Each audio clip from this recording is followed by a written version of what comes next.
Hello students, हमने last class में क्या सीखा था? अनुपात के बारे में देखा था। और अनुपात में हमने कुछ क्वेश्चंस किए थे, दो क्वेश्चंस के ऊपर डिस्कस किया था। और अनुपात के बारे में हम ये कह रहे थे कि अनुपात एक तरह से इकाई होती है। अनुपात इकाई होती है, तो हमने उसके बेसिस पे दो क्वेश्चन भी किए थे। वो क्वेश्चन इस तरीके थे जैसे एसएससी जीडी हुआ, एसएससी 10+2 है, रेलवे है, इस टाइप के क्वेश्चन थे।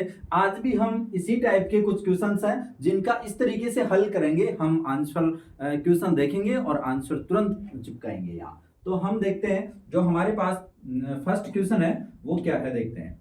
क्वेश्चन नंबर 3, क्वेश्चन नंबर 2 तक हमने इसके जो पहले वाला वीडियो है उसमें कंप्लीट कर चुके हैं। यहाँ हम देख रहे हैं क्वेश्चन नंबर 3 में 1:2:3:4 के अनुपात में 4 संख्याएं हैं। कितनी संख्याएं? 4 संख्याएं। उन संख्याओं का योग 16 है, तो पहली व चौथी संख्या का योग बताइए। यानी 4 संख्याएं हैं और उनका अनुपात दिया है 1:2:3:4 है। और इनका संख्याओं का योग है वो कितना है? 16 है। संख्याओं का योग कितना है? 16 है। अब हम ये देख लेते हैं कि ये कितने इकाई के बराबर है। जब इन अनुपात को हम जोड़ते हैं तो टोटल हमारे पास जो अनुपात आएगा वो क्या आएगा? देखो, 4 और 3 7, 7 और 3 10, यानी 10 यूनिट हैं आपके पास अनुपात के। और वो टोटल किसके बराबर है? 16 के बराबर हैं। तो एक इकाई का यानी 1 यूनिट का मान कितना आ गया? 1.6 आ गया। अब आपको क्या निकालना है? जो भी निकालना है। मैंने पहले ये बताया था कि अनुपात का जब भी क्वेश्चन आए तो हम सबसे पहले 1 यूनिट का मान ज्ञात कर लें, 1 इकाई का मान ज्ञात कर लें, तो हमारे पास में जो भी प्रॉब्लम है उनका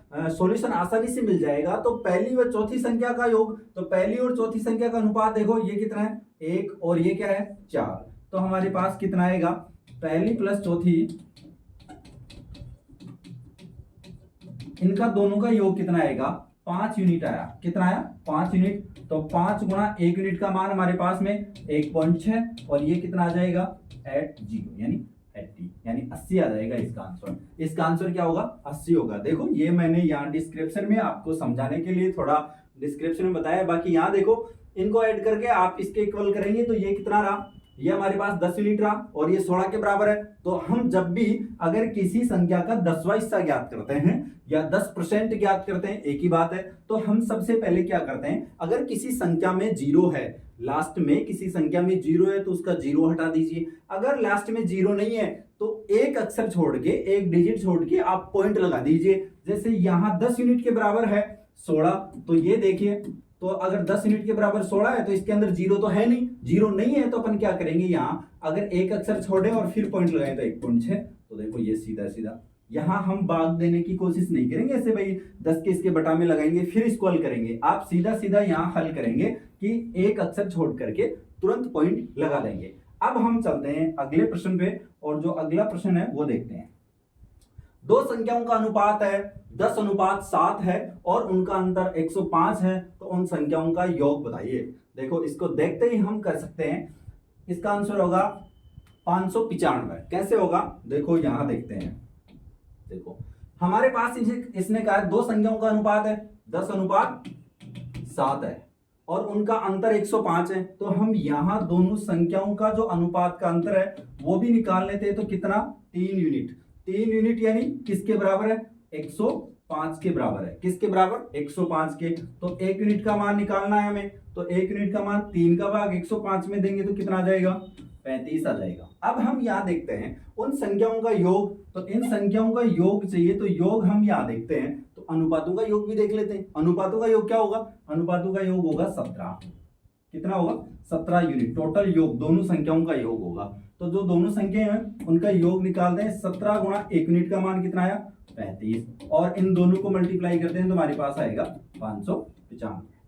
क्या आएगा? 595। तो ये अनुपात के क्वेश्चन इस तरीके से हम हल करने वाले हैं। अब एक क्वेश्चन और देखते हैं। चलो, नेक्स्ट क्वेश्चन है हमारे पास। देखो, अनुपात सरलीकरण का है। ये अनुपात सरलीकरण का है। इस तरीके के प्रश्न भी बहुत बार आपके पेपर में देखने को मिलते हैं। जैसे एसएससी जीडी के पेपर में खास तौर से इस टाइप का एक प्रश्न आता है। रेलवे के प्रश्न में, जो रेलवे का पेपर होता है, डी ग्रुप का होता है, सी ग्रुप का, उन दोनों में ये प्रश्न देखने को मिलता है। यहां हम देखते हैं, देखो क्या होगा। A/B हमें दिया है इसने, ठीक है, 3:5 है। B/C का मान भी दिया है इसने 4:7। तो A/B/C ज्ञात करो। तो ये ए अनुपात बी अनुपात सी ज्ञात करना है, तो सबसे पहले हम ए अनुपात बी अनुपात सी लिख लेंगे और फिर हम देखते हैं कि ए अनुपात बी है तो ए अनुपात बी यहां रख देंगे। इसके बाद बी अनुपात सी है तो यहां हम रख देंगे बी अनुपात सी, इसके जस्ट नीचे रखेंगे।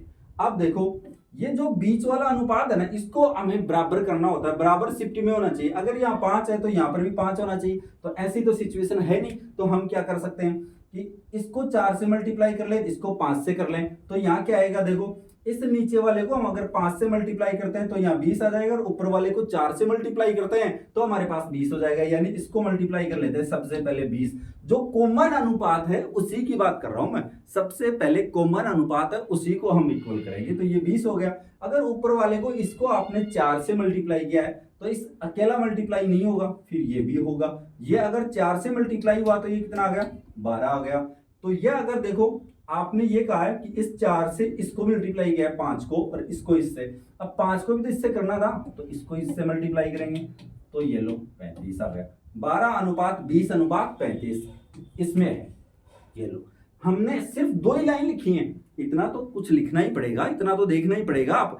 तो यहां मैं ये बता रहा हूं कि ये 12 अनुपात 20 अनुपात 35 इस टाइप का क्वेश्चन आपको 100% एग्जाम में देखने को मिलेगा। और मैं इस टाइप का एक क्वेश्चन दे रहा हूं आपको, और मैं आपका इंतजार कर रहा हूं कि आप कमेंट बॉक्स में उस क्वेश्चन का आंसर जरूर बताएंगे। और ये क्वेश्चन है हमारे पास, देखिए, यदि ए अनुपात बी 2 अनुपात 3 है, बी अनुपात सी 4 अनुपात 5 है तथा सी अनुपात डी 5 अनुपात 9 हो तो ए अनुपात डी बराबर होगा।